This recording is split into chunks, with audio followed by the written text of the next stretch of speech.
मेधाग देवगणाः पितरश्चोपासते तया मामद्य मेधयाग्ने मेधाविनं कुरु स्वाहा। ॐ सहनाववतु सहनौ भुनक्तु सह वीर्यं करवावहै तेजस्विनावधीतमस्तु मा विद्विषावहै। ओम शांति शांति शांति। हम लोग विष्णु सहस्त्र नाम स्तोत्र की चर्चा हम लोग की चल रही है और पिछली बार हम लोगों ने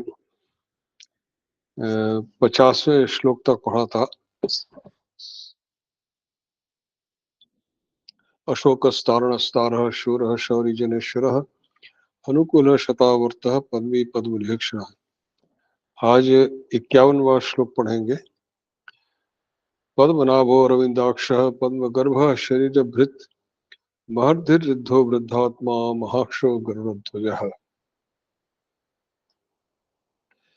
इसमें भी करीब 9 नाम पढ़े गए हैं। पद्मनाभः अरविंदाक्षः पद्मगर्भः शरीरभृत् महर्धिः ऋद्धः वृद्धात्मा महाक्षः गरुड़ध्वजः।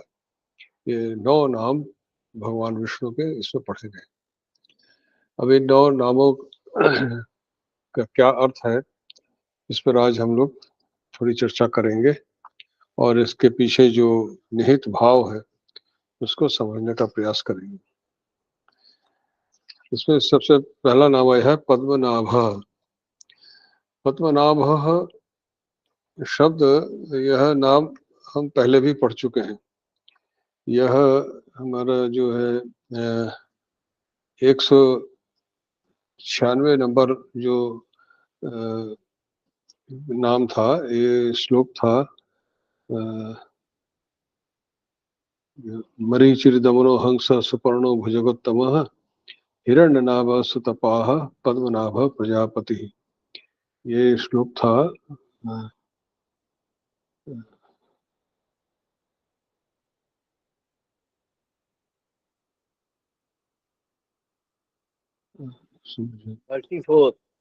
हैं?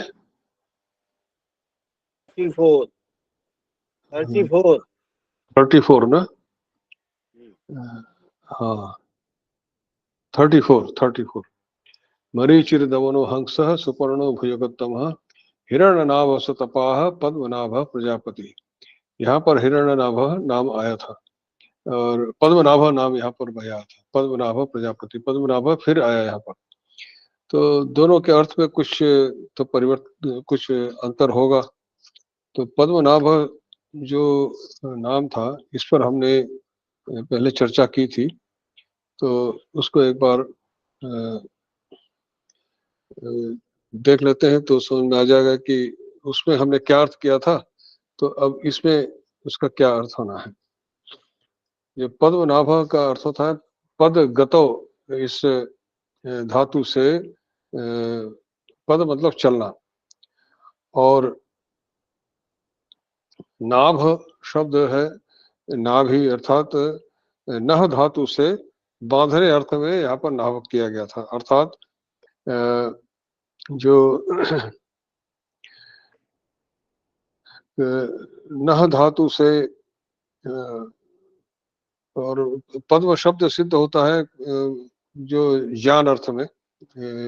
जैसे हम कहते हैं ना, भगवान विष्णु के हाथ में एक कमल का फूल हम देखते हैं, विष्णु के जो चित्र हैं, तो कमल का फूल पद्म, उसको कमल के फूल को पद्म भी कहते हैं संस्कृत में।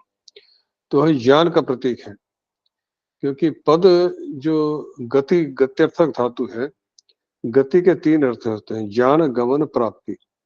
जैसे किसी के शास्त्र में बहुत अच्छी ज्ञान होता है तो हम कहते हैं ना, इसके शास्त्र में अच्छी गति है। तो ज्ञान भी इसका एक अर्थ है।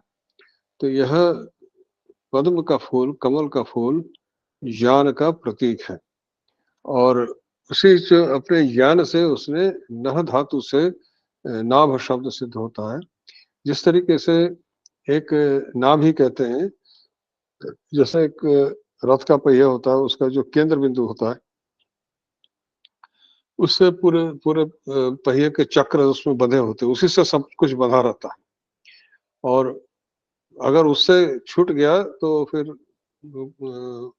पहिया इधर-उधर हो जाएगा। उससे उससे नाभि से अगर चीज़ें अलग हो गई, उसके अरे अगर अलग हो गए, तो पहिया उसमें कार्य नहीं कर सकता। तो ये समस्त विश्व ब्रह्मांड को उसने, उससे जो केंद्र बिंदु है, उसमें उसने ज्ञान से जोड़ रखा है, उससे वो जुड़ा हुआ है। और इसी से पद्मनाभ उनको कहा गया कि उनके नाभि से, अर्थात वो केंद्र बिंदु के रूप में वो है, और उसमें इस विश्व का सब कुछ जो भी इसमें चल रहा है वो उससे जुड़ा हुआ है, उस केंद्र बिंदु से जुड़ा, इसलिए पद्मनाभ उनको कहा गया। अब यहाँ पर क्या अर्थ किया गया है? यहाँ पर तो कुछ अंतर होगा, एक ही नाम दो जगह पढ़ा गया, एक ही अर्थ में तो नहीं हो सकता। यहाँ पर क्या अर्थ किया गया है? तो यहाँ पर भी पद्म का अर्थ तो वही है जो पद्म का जो कमल का फूल है वही है। पर यहाँ पर यह जो पद्म शब्द का एक जो, जैसा आप देखते हैं ना कि कमल का फूल सूर्य के प्रकाश से खिलता है, फिर संकुचित होता है और प्रकाशित होता है। तो जो न भाति इति नाभः, जो इसका अर्थ है कि जो पद्म शब्द विकसित होने से है, और उसका विपरीत अर्थ है नाभ, अर्थात जो प्रकाशित होता है, जैसे दिन और रात। कमल का फूल खिलता है प्रकाश में, फिर जैसे जैसे प्रकाश अंधकार होता है तो वो संकुचित हो जाता है। तो समस्त सृष्टि का विकास और उसका संकोच वही जो करने वाले हैं, और विकास हो रहा है, संकोच हो रहा है, वही पद्मनाभ है। अर्थात जो प्रत्येक वस्तु की जो दो प्रकार की स्थिति होती है, उसकी ज्ञात रूप और अज्ञात रूप। जो ज्ञात रूप मतलब जो प्रकाशित है, कोई किसी मनुष्य ने, प्राणी ने जन्म लिया, तो जन्म से पूर्व वो कहाँ था, वह उसका अज्ञात रूप है। और मृत्यु के बाद कहाँ चला जाएगा, वह भी अज्ञात रूप है। एक ज्ञात रूप है, एक अज्ञात रूप है। तो वही पद्म है ज्ञात रूप जो दिख रहा है, और नाभ है उसका विपरीत अज्ञात रूप। जैसे दिन में सब कुछ हमें दिखाई देता है, रात में अंधकार में हमें कुछ दिखाई नहीं देता। कमल का फूल दिन में विकसित होता है और रात में संकुचित हो जाता है जब प्रकाश। तो यह विकास और संकोच, यह जो विपरीत जो क्रिया है, इसी को पद्मनाभ कहा गया है। पद्म मतलब विकसित होना, नाभ मतलब संकुचित होना। तो यह संपूर्ण विश्व इसी प्रकार से चल रहा है। समग्र विश्व सृष्टि एक बार विकसित हो रही है, और उसके बाद प्रलय के समय फिर उसका संकोच हो रहा है। इसे विकास और संकोच की क्रिया संपूर्ण जगत में हर जगह दिखती है, केवल समग्र सृष्टि में ही नहीं, जीव जगत में भी हमको यही दिखता है। एक शिशु ने जन्म लिया, उसका वह बढ़ा, फिर वह मृत्यु का वही संकोच है, मृत्यु का प्राप्त होना वही संकोच है, और फिर जन्म लेता है, फिर विकास होता है, फिर संकोच होता है। ये जन्म मृत्यु का जो यह विकास और संकोच की प्रक्रिया है, ये संपूर्ण ब्रह्मांड में चल रही है। केवल जीव मात्र में नहीं, संपूर्ण विश्व ब्रह्मांड में यह प्रक्रिया है। तो सृष्टि में जो यह प्रक्रिया चल रही है, उसी को पद्मनाभ कहा गया। तो जिनके द्वारा जिनमें यह संपूर्ण यह विकसित होना और संकोच की जो यह क्रिया चल रही है, वह जिसमें निहित है, वह पद्मनाभ। इस प्रकार से पद्मनाभ इनको कहा गया। फिर कह रहे हैं अरविंदाक्ष। अरविंदाक्ष में अक्ष शब्द, अच्छा दूसरा इसमें पद्मनाभा का एक और अर्थ में किया गया है, जो श्री शंकराचार्य ने जो अर्थ किया है कि जो हम कहते हैं ना हृत कमल, हृदय रूपी कमल, और हृदय रूपी कमल में की नाभि अर्थात उसका केंद्र, कमल का फूल जब खिलता है तो उसका जो केंद्र होता है, तो जो हम कोई भी चित्र देखते हैं ना भगवान का कि कमल के फूल के ऊपर वह खड़े हैं, भगवान विष्णु का भी आप चित्र देखते हैं तो कमल के फूल के ऊपर वो खड़े हैं या उसके ऊपर बैठे हैं, जैसा भी है। तो यह जो कमल का फूल है ये क्या है, इसको हृत कमल कहा गया है कि जो हृदय स्थान है हमारे शरीर के भीतर, हृदय का मतलब वो जो हम जिसे हार्ट समझते हैं, जो पंपिंग करता है ब्लड का, वो नहीं। हृदय आपके जो सीने का बिल्कुल मध्य बिंदु है और उसी को हृदयाकाश कहते हैं, उसी में जीवात्मा का वास है, ऐसा हमारे उपनिषदों ने कहा है। और वहीं पर उसी को हृदय कमल कहा गया है, कमल के रूप में उसको बताया गया है कि उसको हृत कमल कहा गया, और उसी में भगवान जीवात्मा के रूप में निवास करते हैं। तो पद्मनाभ अर्थात उस हृदय कमल में उसके नाभि अर्थात उसके केंद्र में वह विराजमान है, इसलिए उनको पद्मनाभा कहा गया। यह इसकी एक दूसरी व्याख्या है। तो दोनों ही व्याख्याएं हैं, और अलग अलग आचार्यों ने अपने अपने ढंग से व्याख्याएं की है, और उसको जो दोनों ही अर्थ इसमें घटते हैं। इसलिए जो पद्मनाभ शब्द यह कहा गया है, 2 बार पढ़ा गया है। जो पहला वाला पद्मनाभ है उसका अभिप्राय यह है कि उन्होंने अपने ज्ञान रूप उस जो केंद्र बिंदु है समस्त विश्व ब्रह्मांड का, नाभि जिसे कहते हैं, जो धुरी, उसी में सब कुछ, वो धुरी में पहिए के सारे अरे लगे होते हैं, अन्यथा वह पहिया चल ही नहीं सकता। तो इस ब्रह्म चक्र, यह जो सृष्टि चक्र है, यह चल रहा है। ये सृष्टि चक्र कैसे चल रहा है? वह उस नाभि से, उनके उस केंद्र बिंदु से सब कुछ बंधा हुआ है। ज्ञान और केंद्र, इसीलिए पद्मनाभ उसको कहा गया। तो पहले वाला जो पद्मनाभ शब्द है उसका यह अभिप्राय है, और दूसरा वाला पद्मनाभ का 2 प्रकार से अभिप्राय है कि यह जो सृष्टि का चक्र है कि संकोच और उसका विकसित होना, संकुचित होना, यह जो क्रम चल रहा है, उस क्रम के रूप में उन्होंने इस पूरे सृष्टि को धारण कर रखा है।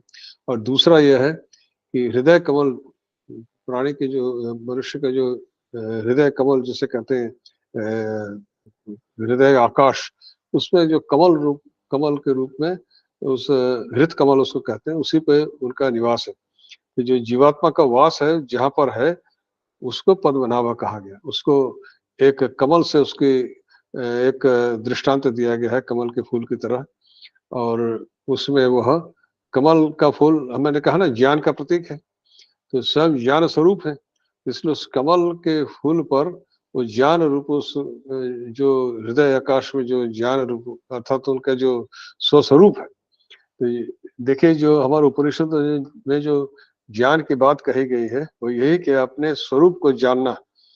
तो यह जो कमल का फूल जो प्रतीक है ज्ञान का, वो क्यों है कि जो यह हृदय आकाश में जो भगवान को कमल के फूल पे हम देखते हैं कि उनके चित्र जो बने होते हैं, क्या है कि जो उनका स्वरूप है उनको जान लेना ही ज्ञान है। अर्थात हम जो अज्ञान अंधकार में पड़े हैं, उससे निकल करके ज्ञान स्वरूप अर्थात में स्वरूप को जान लेना ही, स्वरूप को प्राप्त करना ही ज्ञान है, उसकी अनुभूति कर लेना ही ज्ञान है।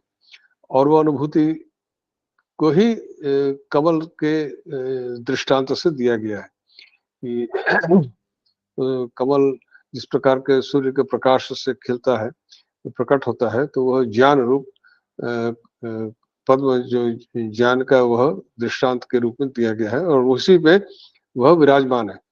परमात्मा उसी में विराजमान है क्योंकि वह स्वयं ज्ञान स्वरूप है। इसीलिए हमेशा हम देखते हैं कि जितने भी भगवान के रूप हैं विष्णु के, वह कमल के फूल के ऊपर विराजमान है।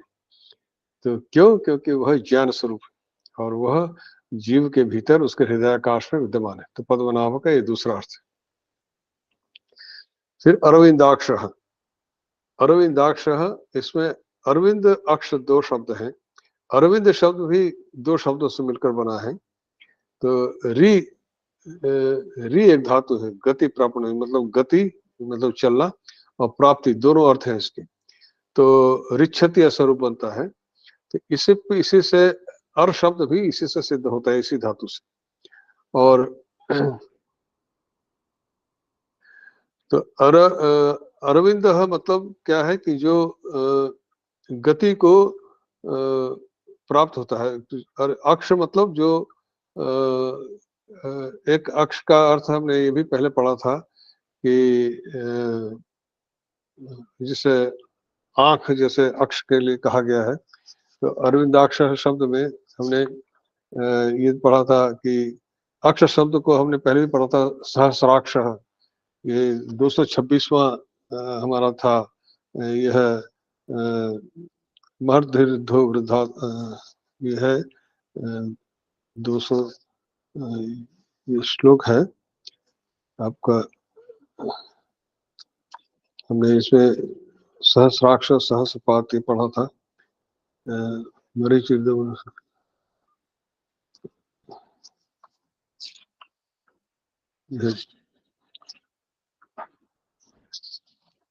हाँ, ये 37वां श्लोक है, इसी थोड़ा आगे। अग्रणीर ग्रामणी श्रीमान न्यायो नेता समीरण सहस्र मूर्धा विश्वात्मा सहस्राक्ष सहस्रपा। सहस्राक्ष शब्द जब हमने पढ़ा था, वहां पर इस अक्ष शब्द की व्युत्पत्ति पर हमने सारे चर्चा की थी।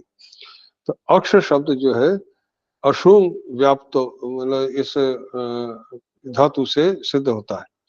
और इसके कई अर्थ होते हैं। एक तो चक्र, उसका अर्थ होता है पहिए की धुरी। और अक्ष पासा को भी कहते हैं, जिसे डाइस कहते हैं आप अंग्रेजी में। फिर इंद्रियों मतलब नेत्र को भी अक्ष कहते हैं, आंखों को भी नेत्र कहते हैं। तो यहाँ पर नेत्र से ही संबंध था कि वो हजारों नेत्रों से सब कुछ देख रहा है। और यहाँ पर क्या कहा है, यहाँ पर जो कह रहे हैं कि अरविंदाक्ष, अर्थात जो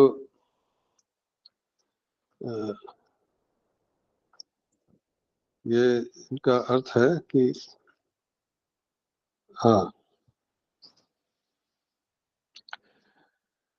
जो अर से मतलब है गति, उस गति को जो प्राप्त करता है। तो यहाँ सूर्य और चंद्र अपने गति में है, कोई भी वस्तु यहाँ ऐसी नहीं है जो गतिशील न हो। तो उस प्राप्ति अर्थ में तो विंदती, अरो विंद विंद विदली धातु से विंद शब्द बनता है। विंदती मतलब प्राप्त होना। तो वह गति को जो प्राप्त होता है, गति को प्राप्त होता है। और जो अपने गति के धर्म से समग्र जगत को जिसने व्याप्त कर रखा है, अर्थात कोई भी वस्तु, कुछ भी इस विश्व में ऐसा नहीं है जो गतिशील नहीं। दूसरा इसका अर्थ होता है, अरविंद का एक दूसरा अर्थ कमल का फूल भी होता है। तो और कमल के फूल जैसी जिसकी आंखें हैं, वह उसको अरविंदाक्ष कहा गया। पर वह अर्थ, उसके भाव को इसलिए नहीं समझा जा सकता क्योंकि अब भगवान कोई मनुष्य की तरह, उनको शरीर तो है नहीं कि उनकी आपकी आंखों की कल्पना कर लें कि उनकी बड़ी बड़ी कमल जैसी आंखें हैं। तो इसको कैसे आप कर सकते हैं। तो अरविंदाक्ष का जो अर्थ यहाँ पर अगर हम इस तरह से करेंगे, यह भी अर्थ कुछ व्याख्याकारों ने किया है कि कमल के फूल जैसी जिसकी आंखें। पर कमल के फूल जैसी आंखें किसी मनुष्य के लिए आप एक उपमा दे सकते हैं, पर भगवान की को उसके आंखों से उपमा कैसे दे सकते हैं। तो यहाँ पर उसको उपमा इस तरह से दी गई है कि आपने पहले भी पढ़ा कि चंद्र और सूर्य, गीता में भी कहा गया है चंद्र सूर्य शशि सूर्य यो। तो चंद्र और सूर्य को उनकी आंखें कहा गया है। जैसे विश्व रूप दर्शन में आया है ना कि उनके शशि सूर्य, सूर्य और चंद्रमा तुम्हारे की तरह तुम्हारी आंखें। तो सूर्य और चंद्रमा को आंखें क्यों कहा गया? क्योंकि वो हम देखते हैं कि सूर्य का प्रकाश जब किसी वस्तु पर पड़ता है तभी हमें कोई चीज दिखती है। तो वह सूर्य के प्रकाश के माध्यम से वही सब कुछ देख रहा है। देखने वाला भीतर बैठा है, देखने अनुभूति किसे हो रही? जो उपनिषदों में कहा गया, केनोपनिषदों में प्रश्न किया गया है कि कान का कान कौन है, आंख का आंख कौन है? मतलब जो हम देख रहे हैं वो अनुभूति किसे हो रही? ये हमारी जो आंखें, जो नेत्र हैं, ये तो उपकरण मात्र है। इसमें प्रकाश पड़ रहा है, भीतर उसका चित्र जा रहा है, पर यह रंग लाल है, नीला है, पीला है, यह अनुभूति किसे हो रही?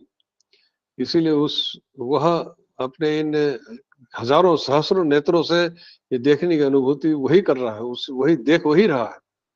और वो कैसे देख रहा है? अपने सूर्य के प्रकाश के माध्यम से देख रहा है। इसलिए सूर्य और चंद्र को उसकी आंखें कहा गया है। और चंद्रमा के प्रकाश में रात में दिखता है और सूर्य के प्रकाश में दिन में दिखता है। ये सूर्य और चंद्र को दोनों उनकी आंखें कहा गया है, इसीलिए क्योंकि उन्हीं के माध्यम से उसका प्रकाश जब तक पड़ेगा नहीं तब तक तो दिखेगा नहीं। ये चांदनी रात में हमें दिखता है, चंद्रमा का प्रकाश जब किसी से पड़ता है तभी हमें कुछ दिखता है चांदनी रात में। तो चंद्रमा के प्रकाश से हमें रात में दिखता है और सूर्य के प्रकाश में हमें दिन में दिखता है। तो यह जब तक यह प्रकाश नहीं पड़ेगा तब तक हमें कुछ दिखेगा नहीं। इसलिए चंद्र और सूर्य को उनका नेत्र कहा गया। और ये दोनों ही गतिशील हैं। अर धातु री धातु से अर शब्द बना है, इस गति को प्राप्त कर रहे हैं।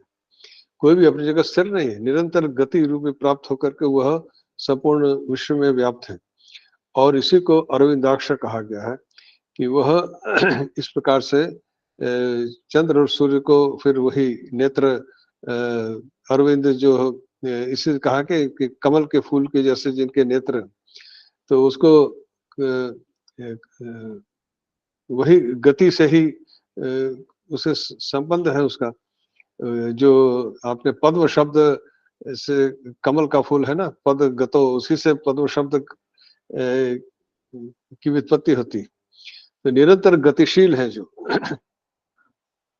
चंद्र सूर्य कोई अपने जगह पर स्थिर नहीं है, निरंतर गतिशीलता को वो प्राप्त कर रहे हैं और उसी से वह सब कुछ देख भी रहे हैं उनका सब। तो अरविंदाक्ष इसलिए कहा है उनको कि उनके जो नेत्र हैं, चंद्र और सूर्य रूपी नेत्र से वो सब कुछ देख रहे हैं।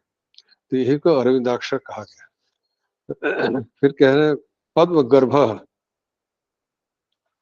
यह पद्म गर्भ शब्द को भी अब हम देखते हैं इसमें क्या कह रहे हैं। पद्म गर्भ शब्द, पद्म शब्द जो अभी हमने कहा कि उसके संकोच और विकास उसके लक्षण हैं। तो गर्भ का मतलब क्या है कि यह जो संकोच और विकास रूप विश्व है, यह संपूर्ण विश्व, यह जो अभी पद्म शब्द से हमने अभी इसकी व्युत्पत्ति को जाना कि कमल का फूल के जो उसी का नाम है पद्म, और वह प्रकाश पड़ने पर विकसित होता है और प्रकाश न रहने पर, अंधकार होने पर संकुचित हो जाता है।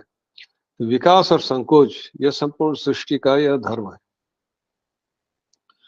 और यह विकास और संकोच का जो यह सृष्टि का यह धर्म है, वह कहाँ निहित है? उनके गर्भ में निहित है, तो उनके भीतर निहित है। वही सब कुछ हो रहा है, जो कुछ भी उनके बाहर नहीं, उनसे बाहर कुछ भी नहीं है। गर्भ में स्थित होने का मतलब क्या है? जो कुछ भी हो रहा है उनके भीतर है। जो यह गीता में हम लोग विश्व रूप दर्शन की चर्चा हम लोग कर रहे हैं, उसी में जो अर्जुन को दिख रहा है वह यही दिख रहा है कि सब कुछ उसमें निहित है और वो सबके भीतर है, कुछ भी उनके बाहर नहीं। तो पद्म गर्भ का मतलब यही है कि ये संकोच विकासशील, यह जो संपूर्ण विश्व का जो संकोच विकास हो रहा है, ये सब उनके भीतर निहित है, उनके भीतर ही ये सब कुछ हो रहा है, चल रहा है। तो इसमें जो तीन बातें कही कि पद्मनाभः, पद्मनाभ का अर्थ हमने क्या समझा कि जो यही संकोच और विकास की बात इसमें नभ शब्द से यही पद्मनाभ पद्मगर्भ, पद्मनाभ का यही अर्थ है कि जो विकास होता है और संकोच होना, कि जो प्रकाश में पद्म कमल का फूल विकसित होता है, और नाभ शब्द उसका विपरीत है। तो वही यहाँ पर इसका अर्थ बनता है। तो जो एक जो नाभि शब्द है वह तो पहले वाले अर्थ पद्मनाभ में हम देख आए। यहाँ पर जो अर्थ है वह संकोच और विकास से इसका अभिप्राय है, और उसी को यहाँ कहा गया है कि पद्म गर्भ।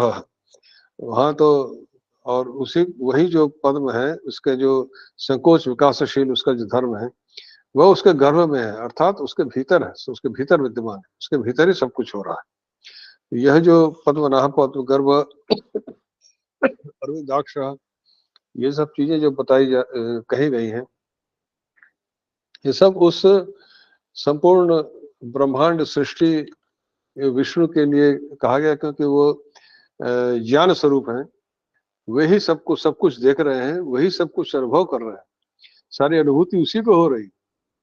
हम जो हमारे जो देह बुद्धि है, देखिए सब कुछ इसका जो निकल के आता है अभिप्राय वो यही है कि हमारे भीतर जो अहम बुद्धि है, वह अहम बुद्धि एक भ्रम है। यह अहम बुद्धि के कारण हम समझते हैं कि मैं देख रहा हूँ, मैं सुखी हूँ, मैं दुखी हूँ, मैं सुन रहा हूँ। तो यह मैं सुन रहा हूँ, मैं देख रहा हूँ, यह मैं है कौन? तो वही इस चीज को यहाँ बताने का, यही विष्णु के नामों के माध्यम से उनके जो हम व्युत्पत्ति देखते हैं उसकी गहराई में उतरते हैं, तो यही समझ में आता है कि सब कुछ वही विष्णु ही है हमारे शरीर के भीतर। हर वस्तु में वही व्याप्त है, और वही सुन रहे हैं, वही देख रहे हैं, वही अनुभूति प्राप्त कर रहे हैं। हम जो समझते हैं कि मैं कर रहा हूँ, यह जो आत्मबुद्धि है, अहंग बुद्धि है, यही सबसे बड़ा भ्रम है, और इस भ्रम से निकलना ही जीवन का लक्ष्य है। और ये पर इसमें निकलना आसान नहीं, यह तो भ्रम भी उसी ने दे रखा है, तो उससे प्रार्थना करनी पड़ेगी, वो चाहेगा तभी ये भ्रम दूर होगा, वरना तो हमें यही सब कुछ सत्य दिखता है और यही उसकी माया है। इसलिए अब उसके फिर कहते हैं पद्म गर्भ शरीर भृत। शरीर भृत, यहाँ पे शरीर और भृत दो शब्द है। शरीर शब्द की व्युत्पत्ति को समझें। ये श्री धातु है, श में दीर्घ ऋकार, श्री हिंसायाम, ये क्रियादि गर्भ में पढ़ा गया है। श्रीनाथ ये ऐसा रूप बनता है। श्री तो श्रीनाथि का मतलब होता है हिंसा, मतलब किसी चीज को नष्ट करना। तो श्री से ही इसी धातु से शरीर शब्द निष्पन्न होता है।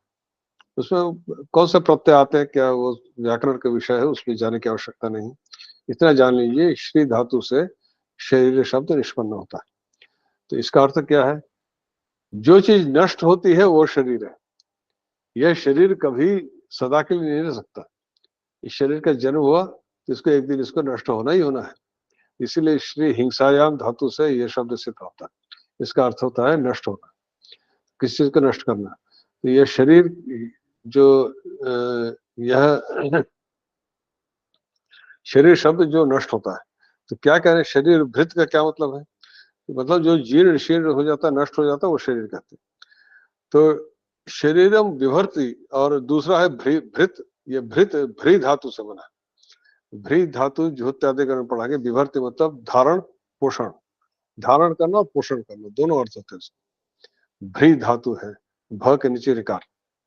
ये जुहोत्यादि गण, जो लोग व्याकरण पढ़ते हैं समझ सकते हैं, जुहोत्यादि गण में पढ़ा गया है। विभर्ति इसका रूप बनता है। इसका अर्थ होता है धारण करना और पोषण करना, दोनों होता है। तो क्या कर रहे हैं इसमें, क्या कह रहे हैं कि जो ये शरीर, इस शरीर से क्या अभिप्राय है? ये समस्त विश्व ब्रह्मांड उनका विराट शरीर है। वहां से लेकर के एक चींटी तक जो शरीर है वो सब शरीर, सभी शरीरों का जो धारण और पोषण वही कर रहे हैं, पोषण भी कर रहे हैं, धारण भी कर रहे हैं। इस विराट शरीर का मतलब है कि ये संपूर्ण विश्व ब्रह्मांड उनका उनके शरीर की भांति जो अभिव्यक्त हो रहा है वही इनका शरीर है।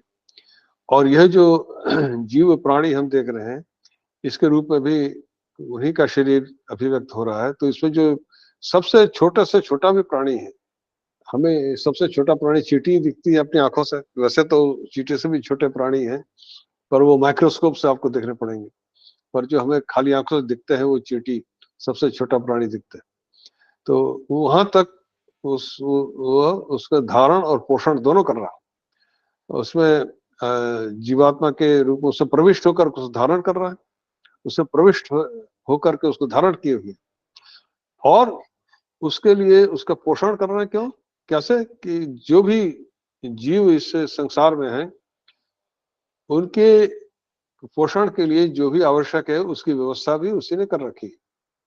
चाहे कीट पतंग हो, चाहे कोई हो, जिसके लिए जो पशु पक्षियों के लिए घास पत्ते और इत्यादि जो भी है, हर प्राणी के लिए उसके भोजन की व्यवस्था उसने कर रखी और उससे वो साइकिल पूरा चलता रहता, चक्र पूरा चलता रहता है। जो इसका अर्थ है कि समग्र विश्व में जो यह विश्व रूपी, विश्व ब्रह्मांड रूपी जो उनका शरीर है उसमें प्रविष्ट होकर के उसको धारण कर रखा है और उसमें जो जीव है, प्राणी है, उनका पोषण भी वो कर रहे हैं। उनके जो प्राणी रूप में जो उनमें जीव है उनका पोषण भी वही कर रहे हैं। उनका पोषण मतलब उनका लालन पालन जो भी पोषण है, उनको भोजन इत्यादि की व्यवस्था वही कर रहे हैं। तो यह शरीर भृत का अर्थ हुआ।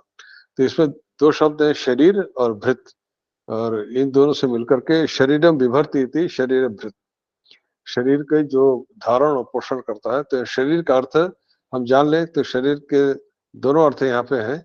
एक तो संपूर्ण विराट शरीर या विश्व ब्रह्मांड रूप उनका विराट शरीर, और जीवों में जो सबसे छोटा से छोटा जीव है चींटी तक, वहां तक उनका शरीर है और उनके भीतर वो प्रविष्ट होकर के उसको धारण भी कर रहे हैं और उसका पोषण भी कर रहे हैं। तो यह है इसमें। फिर वर्धि रिद्धो वृद्धात्मा, ये तीन शब्द हैं। इन तीनों का समझ लीजिए एक प्रकार से अर्थ हम लोग एक साथ ही समझेंगे इसको, क्योंकि इनमें जो शब्द आए हैं इनको हम देखते हैं कि क्या कह रहे हैं।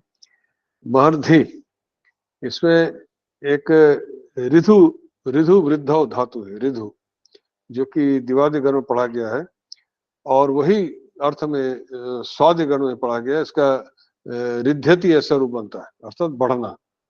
वृद्धि का मतलब बढ़ना।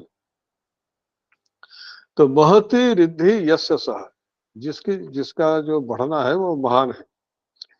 तो बढ़ने का मतलब क्या है, देखिए जो अब जो कोई भी वस्तु आपका जो हमारे जीवन में भी हम देखते हैं कि हमारा शरीर भी बढ़ता है। दूसरा, आपके जीवन में बहुत चीजें हैं, धन संपत्ति बढ़ती है। जो भी आप कार्य करते हैं उसमें एक बढ़ाने का ही एक प्रवृत्ति रहती है कि हमारे पास जो है उससे कुछ बढ़े। हर व्यक्ति में, हर मनुष्य में एक प्रवृत्ति है बढ़ने की, वृद्धि की एक प्रवृत्ति है, बढ़ने की। कोई भी नहीं सोचता कि मेरे पास सब कम हो जाए। हर कोई चाहता है कि मेरे पास जो है उससे कुछ और बढ़े और वो बढ़ाने के ही प्रयास में लगा रहता है और वही जीवन में वही करता रहता है कि मेरे पास अगर इतना पैसा है वो और कैसे बढ़ाया जाए, उसी में उसकी सारी बुद्धि, उसका सारा प्रयास लगा रहता है। अब ये है ये इनके लिए कहा रहा है महर्धि, मतलब जिनकी वृद्धि महान है। ये इतने बढ़े हुए हैं कि इनके जो बढ़ना है वह उसका कोई अंत नहीं। तो यहाँ पर जो रिद्धि का, महान रिद्धि, रिद्धि से वृद्ध धातु से रिद्धि शब्द का अर्थ किया गया है। हमने रिद्धि से हमने समृद्धि हम कहते हैं ना, समृद्धि शब्द से आप परिचित है। समृद्धि मतलब ऐश्वर्य जो भी है, तो वही रिद्धि का वही भाव है। तो इसका अर्थ यहाँ पर है उनका प्रकाश, उनकी जो ऐश्वर्य, उनकी ज्योति, वह इतना बढ़ा हुआ है, इतना सर्वत्र फैला हुआ है कि उसको और बढ़ाने की आवश्यकता नहीं, उससे बढ़कर और कुछ भी नहीं। तो महर्धि महान रिद्धि, रिद्धि का मतलब यहाँ पर यही है, जैसे हम इसी रिद्धि शब्द को सम उपसर्ग लगने से समृद्धि शब्द बनता है। जैसा अभी मैंने कहा कि हर व्यक्ति में समृद्ध होने की एक आकांक्षा होती है कि मेरे पास जो है उसमें और वह बढ़े, उसमें और वृद्धि हो, और उसे समृद्ध लोग कहें। समृद्धता में एक अपनी उपलब्धि होती है।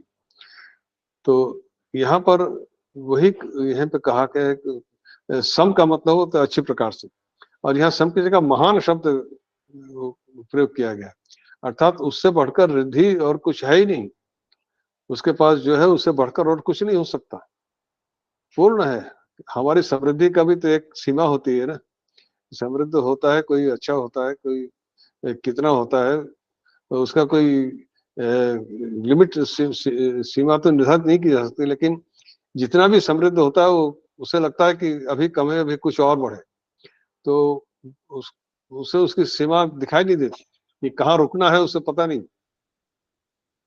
पर यहाँ सम प्रयोग नहीं किया, महान अर्थात उससे बढ़कर समृद्धि और कुछ है ही नहीं। उसके पास सब कुछ है, उससे बढ़कर और उसको और कुछ आवश्यकता नहीं है उसकी।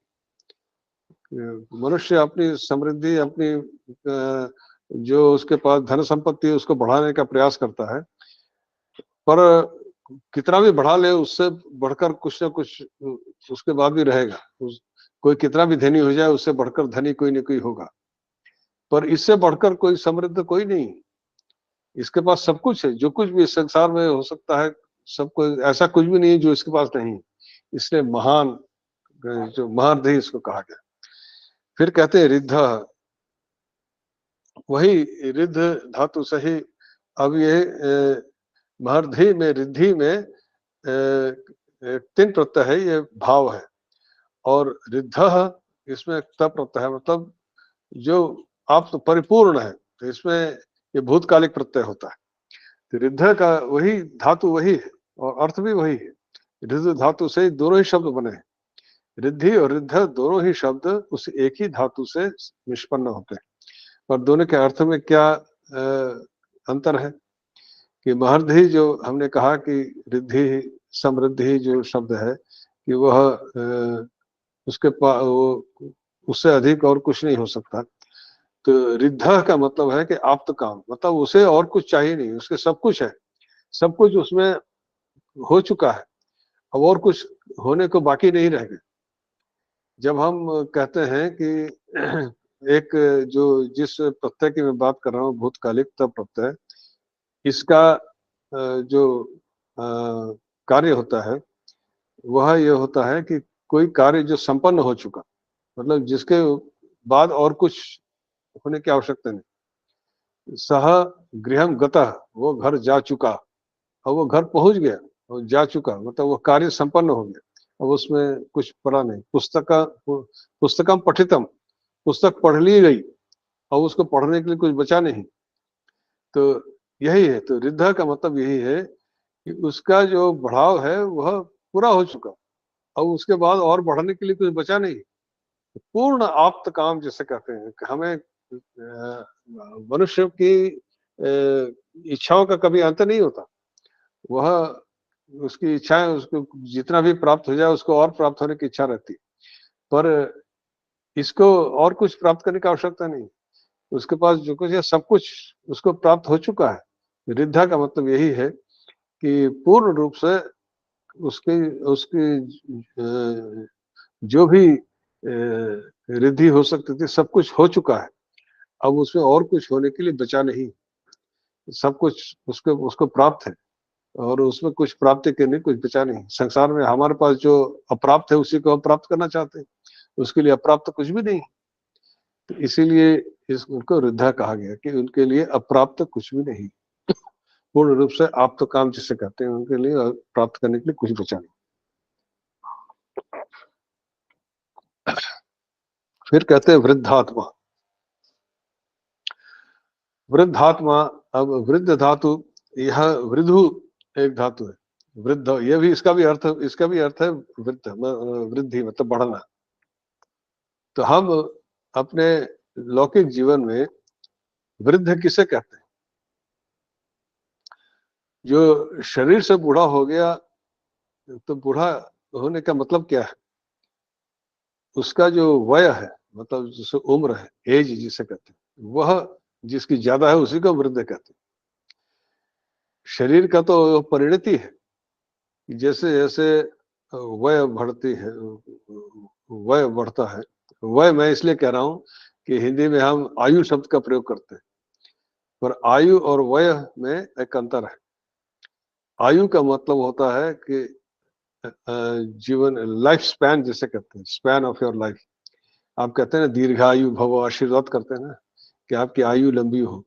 अर्थात किसी की अगर 100 वर्ष की आयु है, तो आयु का मतलब 100 वर्ष की आयु है, तो मतलब वो 100 वर्ष वो जिएगा, तो उसको आयु कहते हैं। कितने वर्ष उसको जीना है उसको आयु कहते हैं।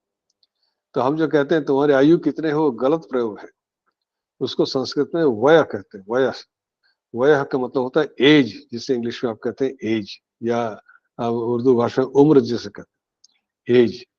तो एज शब्द, आयु और एज समार्थक नहीं। आयु का मतलब है स्पैन ऑफ योर लाइफ, और एज का मतलब है वय, कि आप कितने वर्ष उम्र हो गई आपकी, आपकी एज कितनी हो गई। तो यहाँ पर वृद्ध किसे कहते हैं? जिसकी एज अधिक हो गई, जिसकी एज बहुत बढ़ गई, वह वृद्ध कहलाता है।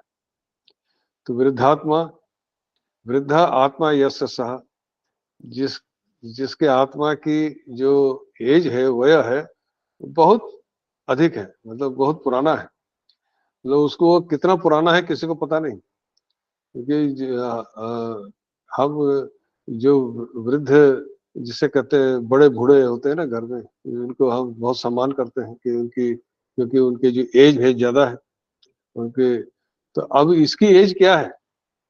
तो वृद्धात्मा कह रहे हैं कि इसकी एज क्या है, किसी को पता नहीं, क्योंकि ये तो सदा से विद्यमान है। ये कब उत्पन्न हुए, कैसे उत्पन्न हुए, किसी को नहीं पता, स्वयंभू। ये तो इनको न किसको इनके आदि का पता है और न अंत का पता है। तो जो इसलिए वृद्धात्मा सबसे पुरातन है।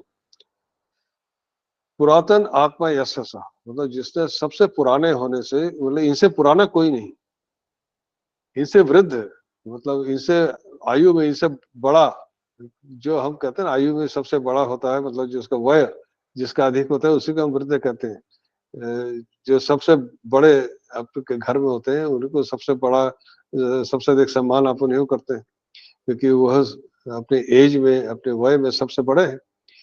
तो यह, इनसे बड़ा कौन है? क्योंकि इनसे अधिक एज किसी की नहीं, किसी को पता नहीं ये कब उत्पन्न हुए थे। इनसे बढ़कर एज किसी को नहीं। तो वृद्धात्मा, तो सबसे पुरातन, जिनका जिनकी आत्मा सबसे पुरातन है, जो सबसे पुरातन है और जो सबसे पुराने हैं वही।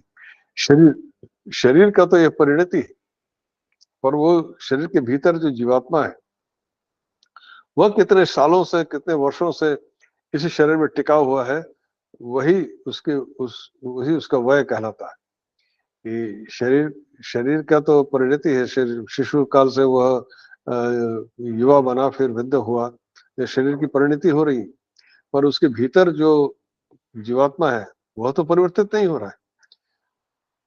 आपका नाम सुरेश था, सतीश था, बचपन में भी आप स्कूल में जब पढ़ते थे तब भी सतीश थे, जब नौकरी की तब भी सतीश है, रिटायर हो गए तब भी सतीश है। उसमें तो कोई परिवर्तन हुआ नहीं ना। तो वह तो आपके भीतर वही है। तो उस, तो जो एज है उसी की बढ़ रही। शरीर तो शरीर का तो परिणति परिणाम हो रहा है। तो यह वृद्धात्मा, इसीलिए कहा कि यह सबसे पुरातन आत्मा जिसका है वह वृद्धात्मा कहा। फिर कह रहे हैं महाक्ष, तो इसमें अक्ष शब्द को भी हम पढ़ के आए हैं सहस्राक्ष सहस्रपात, वो भी श्लोक था, इसी में है। आपका जो 36वां जो आपने बताया था ना, यहीं पर था, हाँ 37वां श्लोक था। अग्रणी ग्रामीण श्रीमान न्यायो नेता समीरण सहस्र मूर्धा विश्वात्मा सहस्राक्ष सहस्रपात। तो अभी हमने यहाँ पर पढ़ा था जो ये अरविंदाक्ष में हमने अक्ष शब्द पढ़ा था, वही अक्ष शब्द वही सहस्राक्ष में आया है पहले भी। तो वही महान से असौ अक्ष, तो वही अक्ष मतलब गति देने वाला। जो इसमें महान और अक्ष दो शब्दों की इसमें जोड़ है। तो वहां पे सहस्राक्ष मतलब उसके एक तो मैंने कहा कि अक्ष शब्द के कई अर्थ होते हैं। अक्ष पहिए की धुरी को भी कहते हैं, और यह जो गति देने वाला, और नेत्र इंद्रियों नेत्रों को भी कहते हैं। तो वहां सहस्राक्ष का अर्थ था नेत्र, और यहाँ पर जो हमने यहाँ अर्थ किया था अरिंदाक्ष, यह जो चंद्र और सूर्य के रूप में वो सब कुछ देख रहे हैं, वह अर्थ किया था। और ये महाक्ष का क्या अर्थ है, जिनके तो यहाँ पर है कि इसका अर्थ है कि जो सबको यहाँ पे गति देने वाला, यह भी व्याप्ति, जो सर्वत्र व्याप्त है, ऐसा इसका अर्थ है कि कोई भी वस्तु यहाँ पर गति से विहीन नहीं है। कोई भी वस्तु गति से शून्य नहीं, चाहे वह कहीं भी हो, जिसमें इस जगत में जो चाहे व्यक्त हो या अव्यक्त हो, कि भी स्थिति में गति की शून्यता नहीं। कुछ गति को हम देख सकते हैं, कुछ हम नहीं देख सकते। जो जिस की मृत्यु हो गई, वो जीवात्मा कहाँ गया है पता नहीं, हम उसको देख नहीं सकते, पर उसकी भी कुछ गति हो रही। कहते हैं ना सदगति हो गई उसकी, को कहाँ गया, स्वर्ग में गया कि कहाँ गया पता नहीं, वो अपने कर्म के अनुसार उसकी गति हो रही। तो कोई भी वस्तु चाहे हमें दिख रही हो नहीं दिख रही हो, वह गति से हीन नहीं। तो महाक्षय मतलब यह है कि सबको गति प्रदान करने वाला, कोई भी वस्तु यहाँ पे गति से शून्य नहीं, तो सबको गति प्रदान करने वाला महाक्षय कहलाता है, वो सबको गति प्रदान करता है।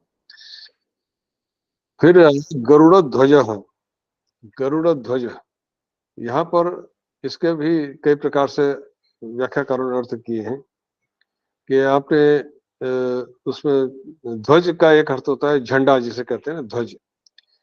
अर्जुन को कपि ध्वज कहा गया क्योंकि उनके रथ में जो ध्वज है उसमें हनुमान जी का चित्र बना है, तो इसलिए कपि ध्वज, कपि हनुमान जी को कहा गया, तो कपि ध्वज उनको कहा गया जिनके रथ पे जिनके रथ के झंडे पे कपि का चित्र बना है। तो इसमें गरुड़ ध्वज का यह भी अर्थ किया गया है, जिनका ध्वज में गरुड़ का चिन्ह बना है, वह गरुड़ ध्वज। पर भगवान कोई योद्धा तो नहीं अर्जुन की तरह कि रथ पे चल रहे हो, उनके रथ पे ध्वजा टंगी हो और उसमें चित्र बना हो गरुड़ का। तो गरुड़ शब्द की व्युत्पत्ति को समझे तब यह इसका अर्थ समझ में आएगा। गृह निगरण एक धातु है जिसका अर्थ होता है निगलना, गृह निगरणे, और गिरती ऐसा रूप बनता है उसका, तुदादिगण में पढ़ा गया गिरती ऐसा रूप, उसका अर्थ निगलना। तो और ध्वज भी एक धातु है। देखिए कोई भी शब्द किसी न किसी धातु से उत्पन्न होता है। ध्वज भी एक धातु है जिसका अर्थ होता है गति। गत्यर्थक इतने धातु हैं संस्कृत में गति अर्थ वाले, जिनका आप गिनती करें तो पता नहीं कितने होंगे। तो ये पद से तो हमने देखा ही पद्म शब्द निकला, ये ध्वज शब्द भी गत्यर्थक, इसका भी अर्थ है गति, ध्वजति ऐसा रूप बनता है। तो क्या है कि गरुड़ च असौ ध्वज इति गरुड़ ध्वज, अर्थात जो अपने निगरण मतलब निगलना और गति रूप धर्म से समस्त जगह व्याप्त है। निगलने का मतलब क्या है किसी चीज को वह जैसे समस्त निगलने का अभिप्राय यही है और गति देने का अभिप्राय यही है कि जो हमें सृष्टि जब दृष्टिगोचर है तो सब कुछ गतिशील हमें दिख रहा है। जब सृष्टि का समाप्त हो गया वही निगलना हो गया। सृष्टि को समाप्त किया अर्थात तो उसको वो निगल लिया, वो उसके भीतर चला गया, पर वहां भी उसकी गति है, वो गति शून्य नहीं। तो यह निगरण अभिप्राय है। निगरण और गति दोनों प्रदान करने वाला जो इस निगरण और गति रूप उनका जो धर्म है उससे उन्होंने समस्त विश्व को व्याप्त है और सर्वत्र वह गति प्रदान कर रहे हैं। जब तक यह सृष्टि हमें दिख रही है वह गतिशील है, और जब उसको निगल लिया और जो सृष्टि समाप्त हो गई और हमें सृष्टि दिख नहीं रही तो वह भी उनके भीतर समाहित है, उसको भी हमें वह दिख नहीं रही। और वह तो यहाँ पे गरुड़ ध्वज का अभिप्राय है। यहाँ पे गरुड़ ध्वज सुनने में सामान्य रूप से उसका अर्थ यही कर देते हैं कि जिनकी ध्वजा पर गरुड़ का चिन्ह बना है। और गरुड़ एक पक्षी का भी नाम है, आप जानते ही, अत्यंत गतिशील पक्षी है वो, सबसे उससे सबसे अधिक उसकी गति है और वह सांपों को खा लेता है और निगल लेता है सांपों को। तो वह गरुड़ जो पक्षी है उसमें दोनों बातें, जो भगवान के विष्णु का वह वाहन है, गरुड़ भगवान विष्णु का वाहन है। अब गरुड़ भगवान विष्णु का वाहन है, इसके जो भाव है उसको समझिए। गरुड़ पक्षी की क्या विशेषता है? वह सबसे अधिक गतिवान है, गतिशील है, और वह सांपों को अर्थात जो विषधर सर्प होते हैं उनको निगल लेता है। ये निगरण और गति दोनों चीजें इनके है, ये दोनों चीजें जिसमें है वह उनका वाहन है, अर्थात वह समस्त इस विश्व ब्रह्मांड को वो उसी प्रकार से चालित कर रहे हैं, निगलना और गति प्रदान करना, यह दोनों ही बातें उनमें घट रही हैं। और इस प्रकार से वह समस्त विश्व को में वो व्याप्त हो रहे हैं, अपने निगलने और गति रूप धर्म से समस्त विश्व में व्याप्त हो रहे हैं। तो जो इन देवी देवताओं के जो वाहन होते हैं ना, इन वाहनों के पीछे भी कुछ भाव है, और वह जो भावन, ये जो वाहन है यह एक प्रतीक के रूप में है, और ये वाहन इन पशु पक्षियों से लिए गए हैं, और प्रत्येक इन पशु पक्षियों का कुछ अपना एक धर्म है, अपना एक विशेषता है, एक विशेष प्रकार के उनका स्वभाव है। और वह स्वभाव कहाँ से आया? उस जिस देवता को जो वाहन दिया गया है, हम देखते हैं जिस देवता का जो वाहन है उस स्वभाव का वह अभिव्यक्ति होती है। अब माँ दुर्गा का वाहन है सिंह। माँ दुर्गा को आप देखते हैं ना, दश प्रहरण धारिणी, वह दुष्टों का दमन करती है, जो उन्होंने असुर का वध किया। और सिंह क्या करता है? सिंह एक पराक्रमी है जो केवल अपने उसको कोई विद्रोह में जीत नहीं सकता, वह सबसे अधिक पराक्रमी जीव वही माना जाता है। तो माँ दुर्गा के सामने बड़े से बड़ा पराक्रमी असुर भी टिक नहीं सका, उसको उसका नाश कर दिया। तो जो भी जिस देवता के साथ में जो वाहन है, पराक्रम और शक्ति का एक प्रतीक है सिंह, और वही पराक्रम और शक्ति के प्रतीक के रूप में देवी दुर्गा असुरों का विनाश संहार करती है और विश्व की रक्षा करती। तो यह तो जितने भी यह जो वाहन है देवी देवताओं के लिए, जो वाहन हम देखते हैं, उनके पीछे भी कोई न कोई भाव है जो उन्हीं के साथ जुड़े हुए, और उस जो वाहन का जो स्वभाव है वही समझ लीजिए वह प्रतिफलित हो रहा है। तो भगवान के जो गरुड़ ध्वज कहा गया है, गरुड़ गति और उसका निगलना, तो भगवान ये समस्त सृष्टि को निगलना और गति प्रदान करने का धर्म के द्वारा वो सर्वत्र व्याप्त है, यही इसका अभिप्राय है गरुड़ ध्वज का। चलिए आज इतना ही, पुनः हम लोग अब अगली बार इसके अगले श्लोक में पढ़ेंगे। इसलिए एक एक शब्द का गहरा, इसका अर्थ इतना गहरा है कि उसको उसके भाव को अगर समझें तो बहुत एक अनुभूति होती है, आनंद की प्राप्ति होती है। इसको समझते चलें तो निश्चित रूप से विष्णु सहस्त्रनाम स्तोत्र के पाठ करने का एक सार्थक होगा। केवल पाठ करने पर उसके अर्थ के भाव को समझते हुए जब पाठ करेंगे तो उसका एक अलग एक चित्त पर प्रभाव पड़ता है। चलिए आज इतना ही, और रविवार को हमारी गीता कक्षा होगी, फिर अगले बृहस्पतिवार को पुनः विष्णु सहस्त्रनाम कक्षा में पुनः मिलेंगे।